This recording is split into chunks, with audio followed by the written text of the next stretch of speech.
Assalamualaikum warahmatullahi wabarakatuh. Alhamdulillahi wa kafa.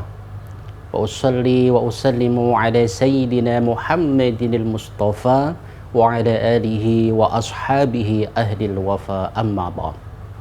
Saudara Kompas TV dimanapun Anda berada yang dirahmati Allah, berjumpa dengan kami Fathul Bahri di program kesayangan Anda, Mutiara Iman. Semoga Allah Subhanahu wa Ta'ala senantiasa memberikan kesehatan kepada kita, kekuatan serta kemudahan-kemudahan sehingga kita dapat melaksanakan kebaikan dan menjadi pribadi yang jauh lebih baik dari hari-hari sebelumnya. Amin ya rabbal alamin. Saudara Kompas TV dimanapun Anda berada yang dirahmati Allah, pagi hari ini kita akan berbincang tentang sholawat cinta. Apa itu cinta? Pernahkah kita jatuh cinta? Seperti apa rasanya kita jatuh cinta? Setiap orang di antara kita pasti pernah yang namanya merasakan jatuh cinta. Berjuta rasanya kata pujangga kita. Karena hidup tanpa cinta bagai taman tak berbunga. Cinta kepada orang tua, cinta kepada anak, cinta kepada pangkat, derajat, kedudukan, dan lain sebagainya. Ada berbagai macam cinta di dunia ini. Tetapi ada cinta yang hakiki yang harus kita kejar. Dan itu adalah cinta Allah dan cinta Rasulullah Sallallahu Alaihi Wasallam. Ketika kita mencintai seseorang, maka kita akan berusaha bagaimana caranya agar orang yang kita cintai itu suka, senang dan bahagia dengan kehadiran kita. Tidak mungkin kita membiarkan orang yang kita cintai kecewa, bahkan marah dan memusuhi kita. Na'udzubillahi min dzalik. Saudara Kompas TV dimanapun Anda berada yang dirahmati Allah, tentu cinta itu ada ciri-cirinya. Seperti halnya cinta antara Laila dan Majnun. Seorang Qais yang begitu mencintai Laila, di matanya hanya ada Laila. Cintanya hanya Laila. Laisal hub illa li habibil awal, itu bekat kata Qais. Tidak ada cinta, tidak ada kekasih kecuali pada cinta yang pertama. Di matanya, dalam pandangannya yang tampak hanyalah Laila. Apapun yang dikerjakannya yang tampak hanyalah Laila. Ketika ia pergi keluar ke padang Sahara, dia melihat padang pasir yang begitu luas, yang terbayang hanyalah wajah Laila. Begitu dia melihat hamparan lautan yang luas dengan gelombangnya yang berdebur, yang terpandang hanyalah Laila. Ketika dia melihat pepohonan dan tumbuh-tumbuhan yang menghijau, yang tampak hanyalah Laila. Di matanya hanya ada Laila. Laisal hub illa li habibil awal. Begitulah cinta. Dan cinta itu membutuhkan tanda-tanda dan ciri-ciri. Di antara ciri-ciri cinta itu yaitu man ahabba syai'an aktsara min dzikrihi. Orang yang cinta pada sesuatu, orang yang cinta pada seseorang, aktsara min dzikrihi, dia akan sering-sering menyebut-nyebutnya.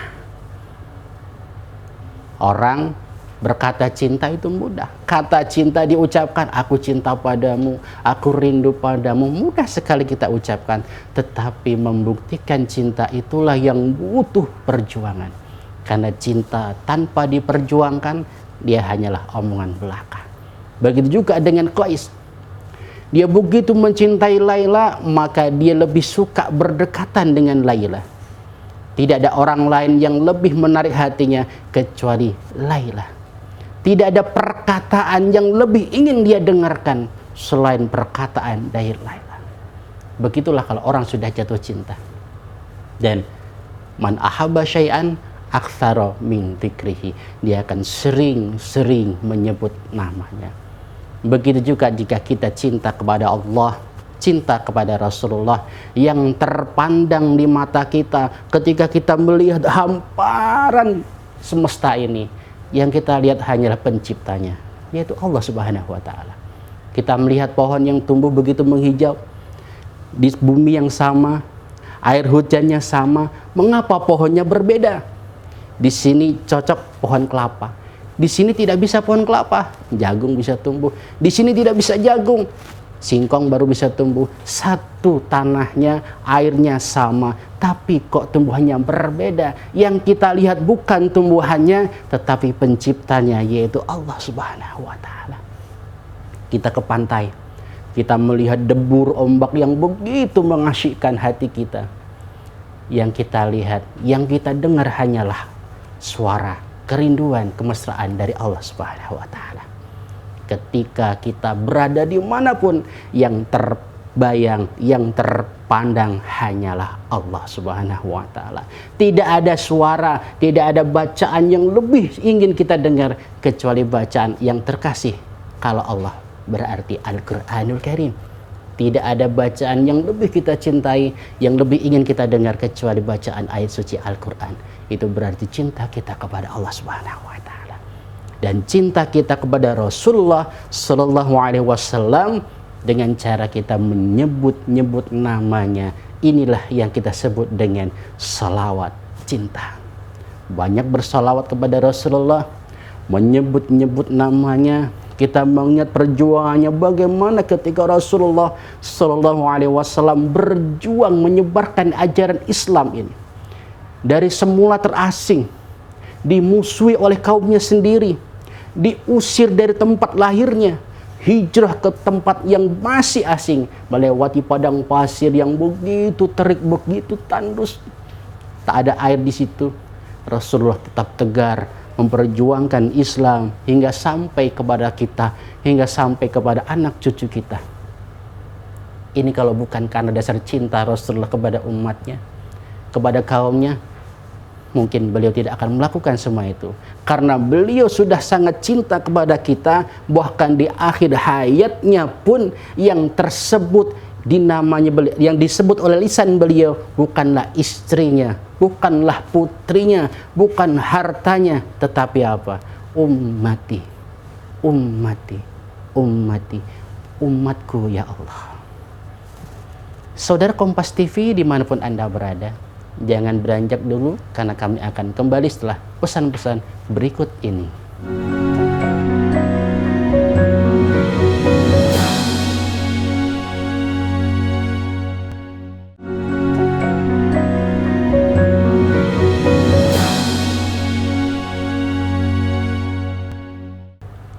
Saudara Kompas TV dimanapun Anda berada yang dirahmati Allah, masih bersama kami di Mutiara Iman.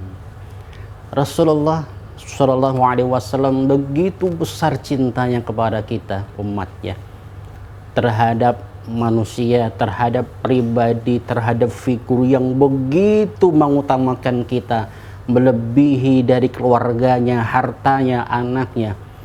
Apakah kita tega untuk tidak membalasnya dengan cinta yang tulus dari seorang umat kepada nabinya? Maka minimal kita akan mengenang beliau, perjuangannya, mempelajari sirahnya, dan tentunya minimalnya cinta adalah dengan menyebut nama beliau. Man ahabba syai'an aktsara min dzikrihi. Minimal bukti cinta adalah menyebut namanya, menyebut jasanya, menyebut kebaikannya. Karena disebutkan bukan hanya kita, innallaha wa malaikatahu yusholluna 'alan nabi ya ayyuhalladzina amanu shallu 'alaihi wasallimu taslima. Sesungguhnya Allah dan malaikat-malaikat Allah bersolawat atas Nabi. Hai orang-orang yang beriman, bersolawatlah kamu kepadanya dan ucapkanlah salam keselamatan kepadanya dengan penghormatan yang setinggi-tingginya. Allah pencipta jagat raya bersolawat kepada Nabi. Bentuk solawat Allah kepada Nabinya adalah pemberian rahmat. Allah mengampuni dosa Rasulullah sehingga beliau dosanya diampuni, baik dosa yang telah lalu maupun dosa yang akan datang. Allah berikan rahmat dan nikmat yang begitu besar kepada Rasulullah. Malaikat bersolawat kepada Rasul, mendoakan kedudukan yang tinggi kepada Allah Subhanahu wa Ta'ala. Sedangkan kita bersolawat kepada Rasulullah dalam rangka kita mengharapkan syafaatnya.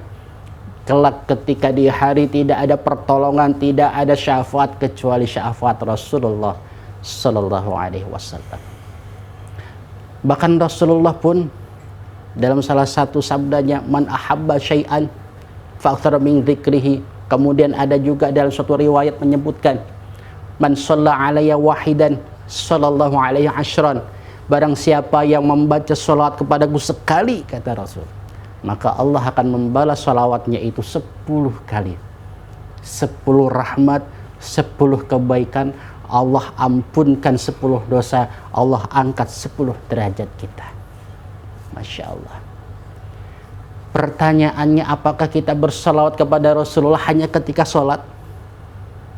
Hanya ketika kita tasyahud di sholat kita, baru kita ucapkan salawat itu? Bahkan disebutkan orang yang bakhil, orang yang pelit, orang yang medit adalah orang yang ketika disebutkan namaku, dia tidak bersalawat kepadaku. Ketika ada orang mengatakan Shallu ala Nabi Muhammad, kita diam saja. Itulah orang yang bakhil, orang yang pelit. Karena orang yang pelit, orang yang diam ketika nama Nabi jadi disebutkan, seharusnya bagi kita memudahkan lisan kita, membasahi lisan kita dengan sholawat pada Nabi.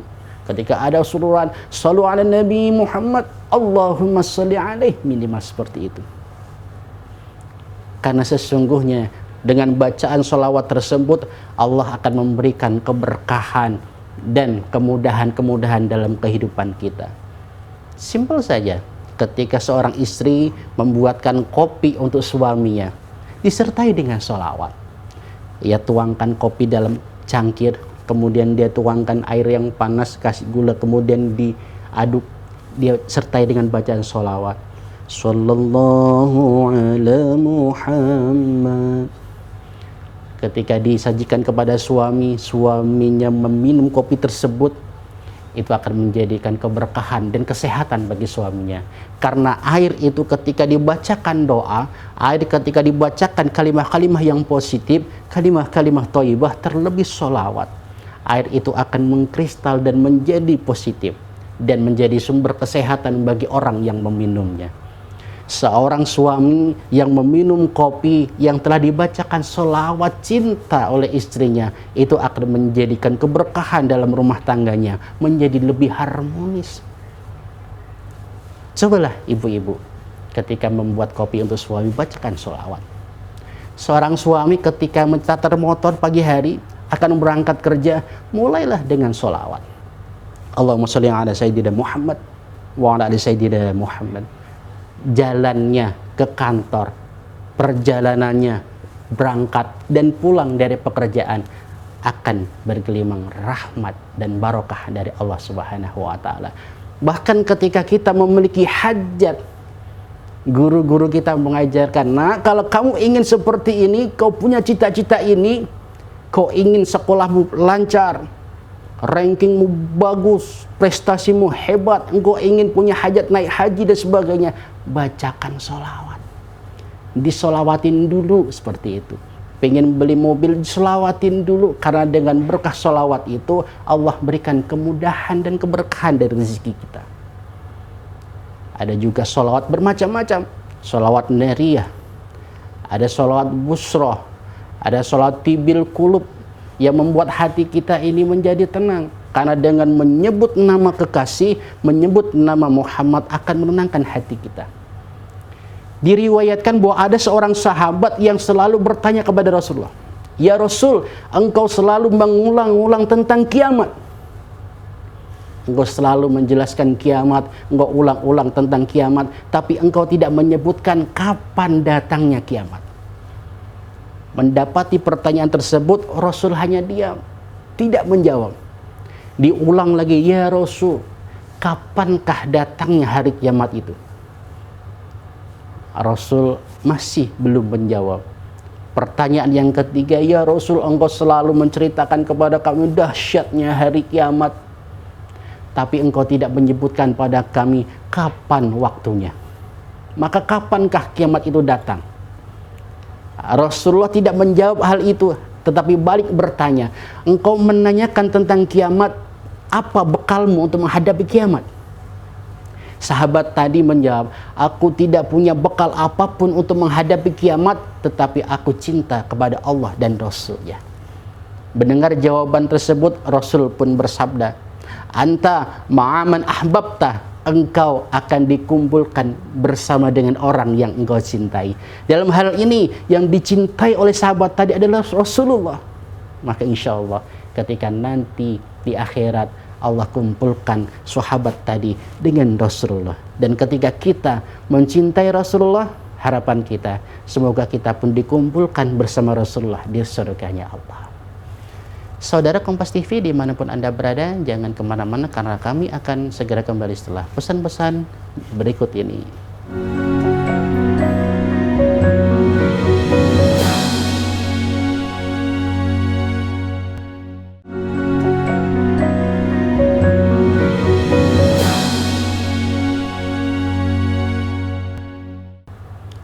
Saudara Kompas TV dimanapun Anda berada yang dirahmati Allah, masih bersama kami di program Mutiara Iman. Harapan kita sebagai kaum muslimin tentunya ketika nanti kita berkumpul dengan Rasulullah Sallallahu Alaihi Wasallam di dalam surganya Allah, tentu butuh usaha kita. Dan cinta itu tidak hanya cukup dengan menyebut namanya, tidak hanya cukup dengan kita membaca sholawat kepada Rasulullah.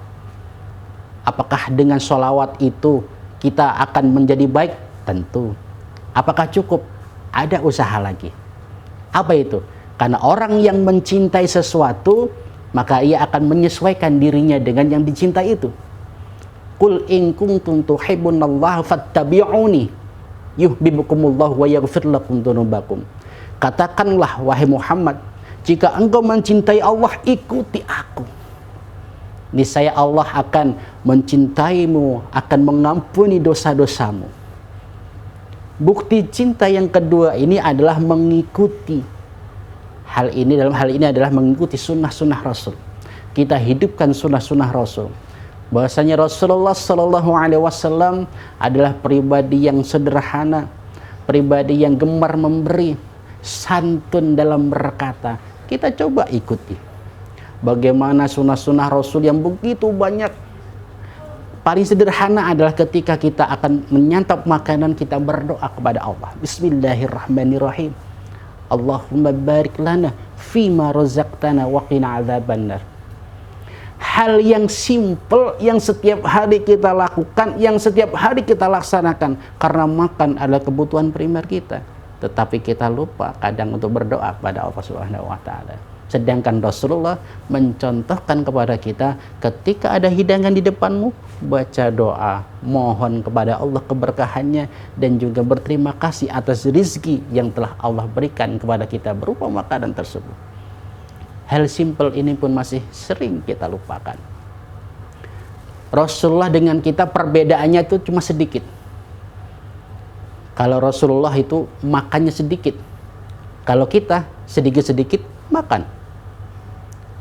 Rasulullah itu tidurnya sedikit, kalau kita sedikit-sedikit tidur. Rasulullah itu sungguh amarahnya itu sangat sedikit, bahkan jarang sekali Rasulullah marah. Sedangkan kita sedikit-sedikit marah, sedikit-sedikit emosi. Di perbedaan Rasul dengan kita tuh hanya sedikit. Nah, bagaimana cara kita untuk membatasi, menjembatani yang sedikit ini? Kita ikut Rasulullah. Kita mulai belajar bagaimana caranya kita mengurangi tidur kita, bagaimana kita mengurangi makan kita. Karena Rasul mencontohkan, ada puasa Senin, ada puasa Kamis, puasa Yaumul Bid, 3 hari di setiap bulannya itu. Rasul mencontohkan itu. Makanlah ketika sudah lapar, berhenti sebelum kenyang. Itu yang diajarkan oleh Rasulullah. Kita tidak. Setiap saat ada makanan, kita ngemil, kita makan. Bahkan sudah kenyang pun masih kita masuk ke makanan. Kita hendak mencontoh Rasulullah Sallallahu Alaihi Wasallam. Jadi kesimpulan yang bisa kita ambil dari pembicaraan kita pagi ini, bahwa cinta itu sangat mudah kita ucapkan. Tetapi kalau membuktikan cinta butuh perjuangan. Berat dan tidak mudah. Bukti cinta yang pertama, man ahabba syai'an aktsara min dzikrihi. Orang yang cinta, orang yang ngaku menyukai sesuatu, ia akan sering-sering menyebutnya. Contoh, kita menginginkan sesuatu, walaupun diembel-embel, enggak kok, aku enggak suka kok, tapi sering disebut. Bakso, kamu suka bakso? Enggak, aku enggak suka bakso, tapi sering disebut, kemungkinan kita suka bakso. Atau tempat tertentu, ketika ditawarin untuk refreshing ke tempat tertentu, dia mengatakan, kok tempat sini bagus ya, indah ya, tapi begini, tapi sering disebut-sebut. Yuk kita ke sana. Enggak mau, tapi sering disebut. Bahkan mengatakan, aku tuh nggak pengen loh seperti ini bukan keinginanku, tetapi sering disebut. Ketika setiap waktu senggang, dia menyebutkan lagi, aku nggak pengen yang kayak gini, ini bukan keinginanku, tapi setiap saat disebut, ini bukti bahwa kita menginginkan hal tersebut. Yang pertama. Yang kedua, orang yang cinta akan senantiasa mengikuti apa yang dilakukan oleh yang dicintainya itu. Kita mencintai Rasulullah, pertama, sering menyebut asma Rasulullah dengan berselawat cinta. Yang kedua, berusaha kita untuk mengikuti sunnah Rasulnya. Mudah-mudahan ini bisa menjadikan kita sebagai hamba Allah yang mencintai Rasulullah, yang mengikuti sunnah-sunnah Rasulullah, dan kelak akan dikumpulkan bersama Rasulullah di surga. Amin ya rabbal alamin. Kita tutup dengan doa kafaratul majlis. Subhanaka Allahumma wa bihamdika asyhadu an la ilaha illa anta astaghfiruka wa atubu ilaih. Saudara Kompas TV dimanapun Anda berada, jangan pernah beranjak dari program kesayangan kita ini. Dan saya undur diri. Wassalamualaikum warahmatullahi wabarakatuh.